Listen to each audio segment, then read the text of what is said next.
Assalamualaikum warahmatullahi wabarakatuh.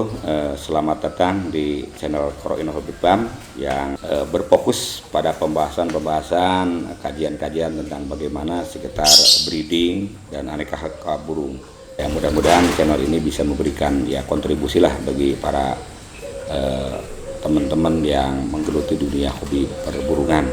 Dan mudah-mudahan apa yang disajikan bisa menjadi bahan referensi yang tentunya juga akan menjadi potensi yang bisa dikembangkan di masa yang akan datang.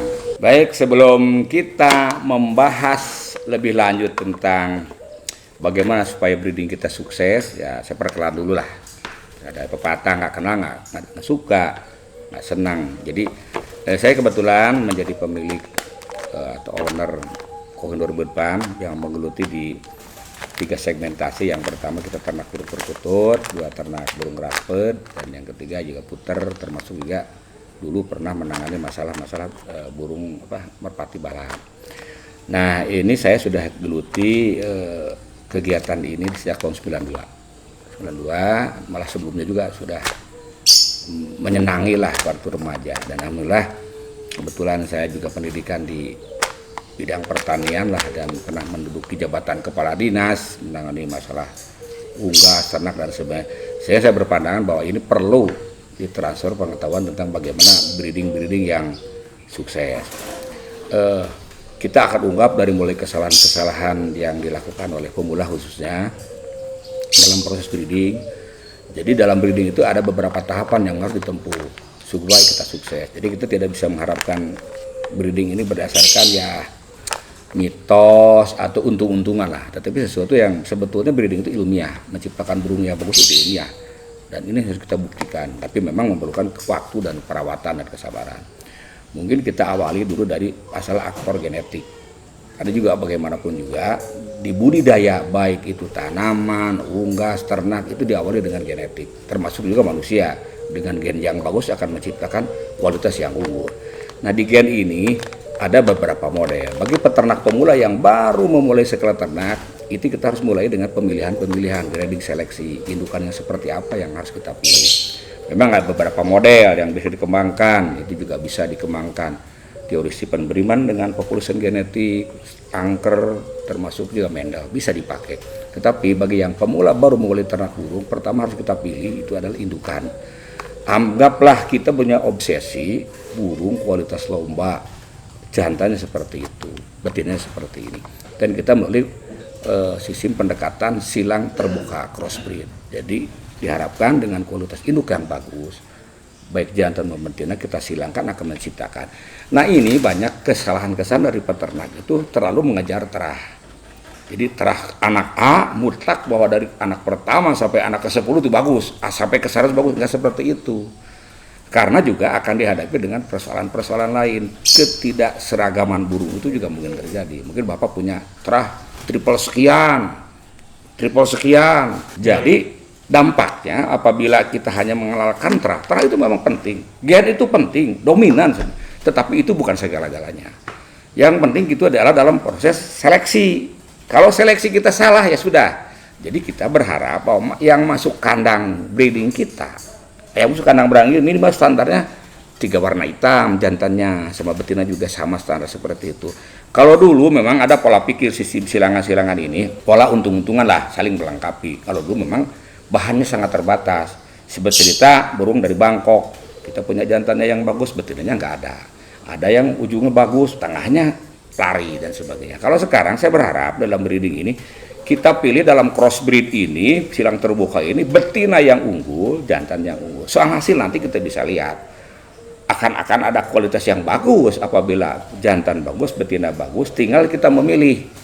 Syukur-syukur menjadi golden pair, Kalau sudah jadi golden pair, anak 1 bagus, kedua bagus, ketiga bagus, dan sebagainya.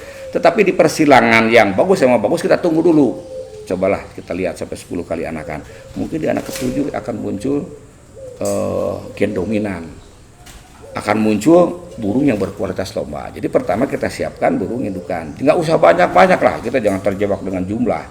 Itu juga dengan sepasang burung aja, itu dengan sepasang burung itu saja bisa menguncang dunia. Jadi maksud saya pilih aja. Jadi ketimbang Anda punya 100 ekor burung harga 100.000 tidak berkualitas, lebih punya burung sepasang tapi istimewa. Makanya di awal dalam crossbreed itu cari indukan yang berkualitas lomba. Jadi ada pepatah yang mengatakan bahwa burung untuk kandang itu berbeda untuk ke lomba. Kalau pendapat saya salah. Burung yang masuk kandang itu burung kualitas lomba.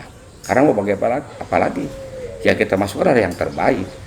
Dipenuhi dengan standarisasi juga, termasuk burung yang masuk ke kandang itu harus burung yang natural, alamiah, tidak ada intervensi faktor-faktor lain seperti diikat kan gitu ya, dikasih jamu yang berlebihan. Jadi biarkan dia bunyi apa adanya. Kalau bunyi apa adanya itu bagus, betinanya bagus, silangkan itu.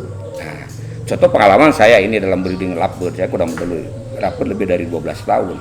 Banyak teman-teman yang kebingungan, kenapa kok bisa panjang-panjang? Karena saya menyilangkan burung itu yang minimal standar 40 detik. Sehingga apabila nanti anakannya sama 40 detik, nanti diintervensi dengan berbagai jamu ramuan dan pakan, itu bisa jadi 1 menit lebih. Nah juga sama di perkutut, kebanyakan untung-untungan, ya lumayan lah, enggak bisa seperti itu. Jadi kita masuk kandang itu enak didengar. Jadi di tempat kandang itu juga harus merupakan tempat kontes, tempat kita menyalurkan kesenangan kita. Jadi jangan untung-untungan. Jadi pertama kita pakai crossbreed, kalau sudahnya bagus, nanti kita bisa menggunakan pola line breed, yaitu perhubungan darah yang dekat. Misalnya kalau kita sudah punya terah A, kawin dengan B, anakannya bagus, coba carilah kerabat-kerabat anak terah B atau terah atas itu kita cari. Sehingga apabila nanti sukses sudah crossbreed, line breed, kita pakai inbreed. Tujuannya agar populasi genetik kita menjadi kuat, kita menjadi peternak yang handal. 50 tahun kita tidak akan goyah karena kita menciptakan burung yang rata dan kualitasnya unggul. Nah ini yang harus dihindari oleh para peternak. Jadi kita harus memilih genetik yang bagus. Nanti kita bahas di episode lain, misalkan masalah-masalah pemeliharaan, masalah pakan, masalah nutrisi, masalah suara dan sebagainya. Yang saat ini yang harus kita perhatikan adalah aspek genetik dari burung itu. Jadi lebih baik ya, kalau istilah pepatah orang, lebih baik kita membeli 1 kilogram jeruk yang manis ketimbang bapak beli sekarung jeruk yang asam, nggak dimakan sama anak kita. Lebih baik kita punya 1 kilogram salak yang manis walaupun harganya mahal ketimbang punya sekarung salak yang kecut, nggak akan. Jadi tetap di ternak itu pertama yang paling dominan itu gen, tetapi juga harus hati-hati. Kalau Anda datang ke peternak, tanyain aja dulu, ini bapaknya bagus suaranya, ibunya bagus nggak? Coba tanya daya turunnya. Jadi kalau bisa saya beli burung, saya tak lihat dulu, dengarkan dulu bapak indukannya seperti apa, ibunya seperti apa. Lihat nanti anaknya mirip-mirip nggak? Kalau anaknya mirip-mirip itu berarti daya turunnya tinggi. Apakah dia juga golden pair? Maksud golden pair pasangan emas, pasangan yang sering dipakai oleh peternak-peternak di kandang-kandang lain. Berarti itu burung yang bagus. Kalau yang lain kan baru bersifat coba-coba. Kan kita akan habis waktu yang lama mencoba lebih baik yang sudah dipraktekkan aja kalau peternak yang lain. Seperti saya juga banyak yang menggunakan peternak-peternak lain. Kenapa? Mereka sudah menguji kualitas, daya turunnya dan sebagainya, sehingga kita dapat mengikuti proses breeding dari burung tersebut. Jadi kesimpulannya, untuk sukses breeding itu, saya selalu berharap bahwa yang pertama kita harus selalu beranggapan bahwa pilihlah indukan-indukan yang terbaik. Tidak harus mahal sih sebetulnya, tidak harus mahal, karena juga bisa kita pilih. Kalau kita di peternak A memang relatif harganya relatif lebih mahal, mungkin saja di peternak B itu dengan kualitas yang sama mungkin harganya lebih ringan dan mudah. Atau bisa kita cari di peternak-peternak kecil. Tidak berarti peternak kecil itu juga kualitas burungnya tidak baik, karena juga mungkin di awalnya juga mereka membeli burung-burung dari peternak besar yang kualitasnya baik. Jadi tidak perlu harus mahal. Tapi kalau misalkan kita punya modal yang cukup besar, kenapa tidak kita pilih burung yang kualitas bagus lah. Misalnya beli aja juara hanging, juara ke-1, juara kedua. Secara filosofi, secara pandangan orang, bahwa kita memiliki burung juara dan juga kita memiliki burung yang berkualitas, sehingga biasanya dari burung yang berkualitas lomba atau burung-burung lomba tersebut, peluang untuk menciptakan anak yang berkualitas itu tinggi ketimbang kita berharap harapan keajaiban dengan burung yang berkualitas biasa-biasa menjadi sebuah keajaiban akan menciptakan burung lomba yang berkualitas. Jadi filosofinya, yang bagus dengan yang bagus belum tentu semuanya bagus, mungkin saja banyak yang jeleknya. Apalagi yang jelek dengan yang jelek, jangan berharap menciptakan burung yang berkualitas bagus. Jadi inilah hanya saya menyampaikan ya sedikit pola pemikiran, karena selama ini kita banyak mengejar kuantitas ketimbang kualitas, sebetulnya dengan mengejar kualitas ini pada akhirnya kualitas juga akan bisa kita raih. Misalkan kita punya sepasang atau 2 pasang yang kualitas sangat istimewa, toh kita bisa mengisi kandang-kandang kita dengan indukan-indukan yang telah kita miliki dengan pola tadi. Pertama kita crossbreed dulu, cari burung-burung yang berkualitas. Betinanya juga harus bagus, lengkap, suaranya enak, jantannya seperti itu.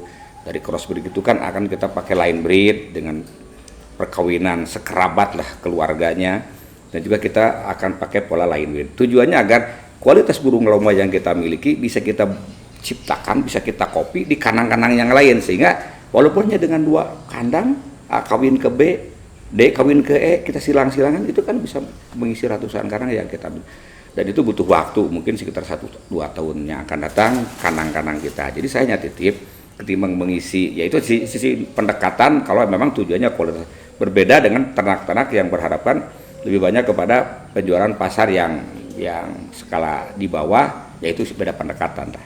Jadi tergantung lah, pada akhirnya tujuan akhir sukses kita adalah burung kita dihargai orang, berapapun harganya itu adalah prestasi kita. Jadi sebagai peternak, malah kalau ada orang yang menawar berapapun harganya itulah prestasi kita. Kalau ada yang nawar 100.000 ya nggak apa-apa, yang nawar 200.000 nggak apa-apa, 1 juta, ya itulah hasil pekerjaan kita, dan itu akan selalu berbanding dengan kinerja, kualitas, dan produktivitas kita. Jadi kalau burung yang bagus akan dihargai bagus. Itu jadi harapan kami, mudah-mudahan menjadi bahan referensi teman-teman burung mania di Indonesia. Oke, untuk pembahasan kali ini cukup sekian, dan kita akan bahas tema-tema yang menarik laginya di breeding ini di episode selanjutnya. Tapi jangan lupa ya subscribe supaya keberlangsungan program dapat berlanjut terus, dan apabila ada saran masukan silahkan di komen di YouTube ini. Dan mudah-mudahan ke depan kita akan bahas dari A sampai Z, dari mulai genetika, pemeliharaan, seleksi dan sebagainya, sehingga nanti untuk supaya teman-teman rekan-rekan tidak ketinggalan informasi selanjutnya, silakan di subscribe. Terima kasih. Sampai jumpa.